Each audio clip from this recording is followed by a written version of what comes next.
Episode शुरू होता है और हम सभी को इंट्रोस्पेक्शन रूम के बाहर निकलते देखते हैं क्योंकि इन सभी ने क्लास के अंदर बदतमीजी करी थी एंजल को फेल करने के लिए। सब कहते हैं कि ये पहली बार है जब हमें क्लास में मिसबिहेव करने पर बुलाया गया।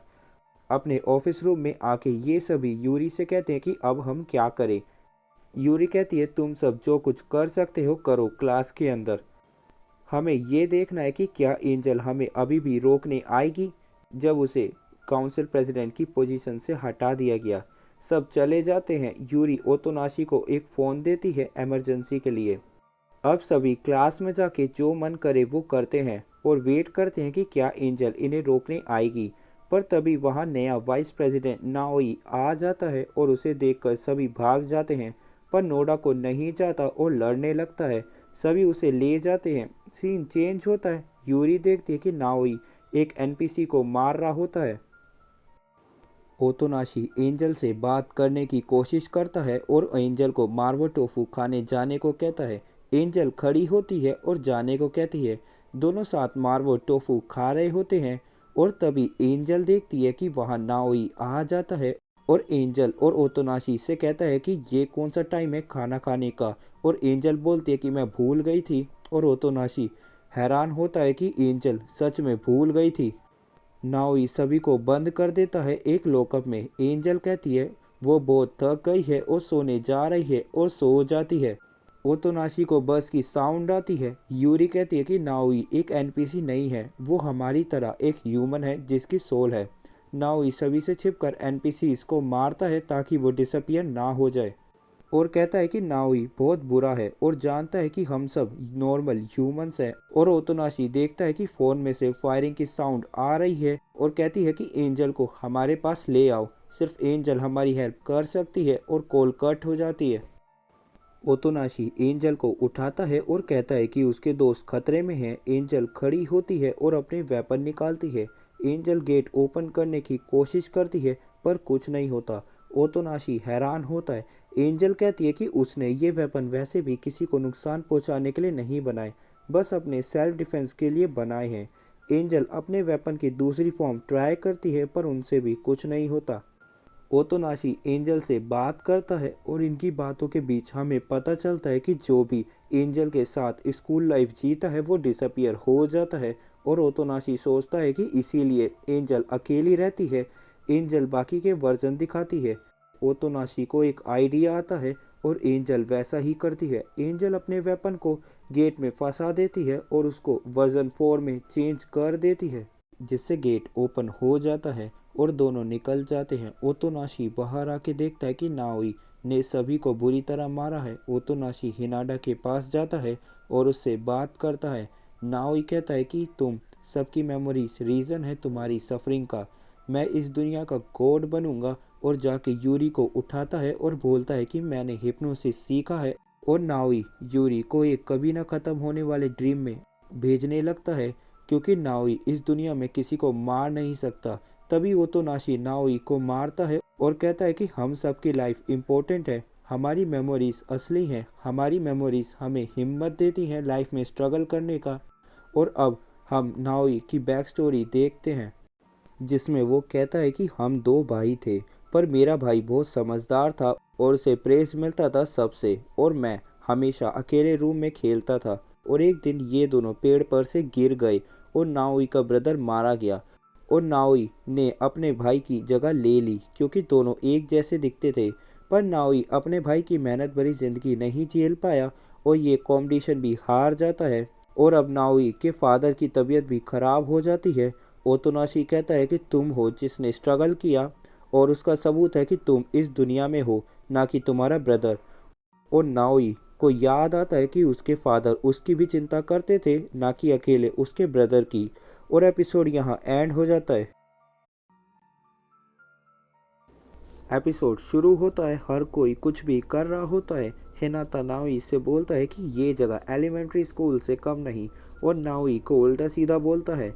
नाओई गुस्से में अपने हिप्नोसिस का यूज़ करता है और हिनाता को हिप्नोटाइज कर देता है जिससे हिनाता बच्चों की तरह रोने लगता है। और तभी ओतोनाशी उसे कहता है कि तुम अपने हिप्नोसिस की एबिलिटी का गलत इस्तेमाल कर रहे हो। यूरी ओतोनाशी और नाओई को बुलाती है और नाओई को कहती है कि अपने हिप्नोसिस की एबिलिटी से तुम ओतोनाशी को याद दिलाओ उसकी पुरानी जिंदगी। मतलब कि ओतोनाशी को अपनी पुरानी जिंदगी याद दिलाओ मरने से पहले की। नाओई फिर से यूरी को बोलता है कि मैं गॉड हूँ, मुझे ऑर्डर मत दो।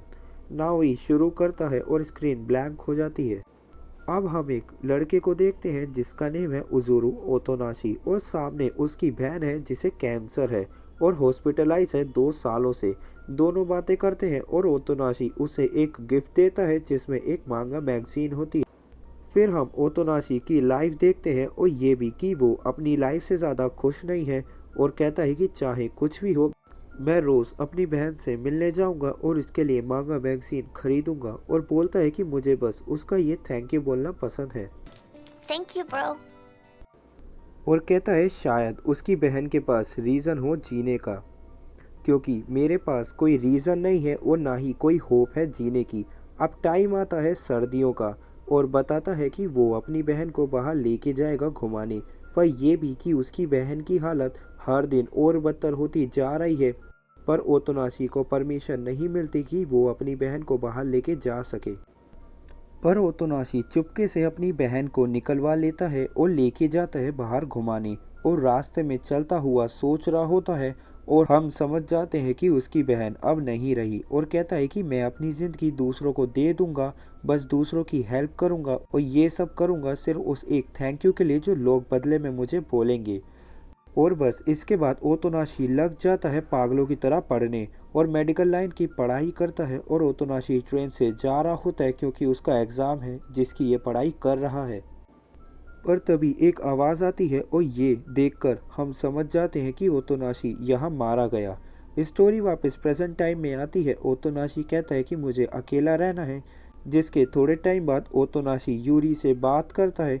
यूरी कहती है तुम अकेले नहीं हो जिसकी लाइफ में प्रॉब्लम्स हैं और ओतोनाशी भी अच्छा महसूस करता है। अब ये लोग बातें करते हैं और बोलते हैं हमारे पास लंच टिकट बहुत कम बची है, मतलब वो फूड टिकट जिनसे ये सभी खाना खाते हैं, और कहते हैं कि क्या हमें फिर से ऑपरेशन टोर्नेडो करना पड़ेगा। ऑपरेशन टोर्नेडो इनका वही मिशन है जिसमें ये सभी को डिस्ट्रैक्ट करते हैं और फैन चालू करके बाकी के एनपीसी की फूड टिकट्स उड़ा देते हैं जिससे ये खाना खा पाते हैं। अब यूरी कहती है नहीं, हमारा मिशन है मॉन्स्टर स्ट्रीम। सब बहुत डर जाते हैं और बताती है इसका मतलब है फिशिंग। सभी जाते हैं और ओतोनाशी कहता है एंजल को और उसे भी साथ आने को कहता है और उसका हाथ पकड़कर ले जाता है और सभी एंजल को देखकर डर जाते हैं, पर थोड़ा समझाने पर यूरी मान जाती है। एक आदमी को देखते हैं जो बहुत अच्छी फिशिंग करता है। बताते हैं कि ये है साइथर जो बहुत अच्छी फिशिंग करता है। सभी फिशिंग स्टार्ट करते हैं अपने अपने स्टाइल में। ओतोनाशी एंजल को कहता है फिशिंग के लिए और एंजल भी ट्राई करती है और एंजल को फिशिंग के बेसिक्स बताता है और एंजल पूरी ताकत से रोड स्विंग करती है, पर ताकेयामा उसमें फंसकर उड़ जाता है। साइथर बोलता है कि हो सकता है कि ये लड़की उसे बाहर निकाल सके, मतलब मॉन्स्टर को। तभी एंजल कहती है कुछ फंसा है रोड में और आसपास का एनवायरनमेंट चेंज हो जाता है और सभी एंजल की हेल्प करते हैं उस मॉन्स्टर को बाहर निकालने में। और तभी एंजल पीछे होती है और एक लंबी जंप लगाती है जिससे सभी हवा में उड़ जाते हैं और सभी अपनी अपनी राय देते हैं और एंजल हवा में अपनी एबिलिटी यूज़ करती है और अपना एक क्लोन बनाती है जो उस जायंट फिश को मार देता है और अब सभी के पास बहुत सारा खाना होता है। ये सभी भंडारा करते हैं उस फिश मॉन्स्टर का और रात को हम यूरी को देखते हैं जिसकी हालत बहुत ख़राब होती है। यूरी कहती है कि ये सब एंजल ने किया है, पर एंजल इनके साथ होती है और तभी वहाँ एक और एंजल आ जाती है जो असली एंजल की कॉपी है।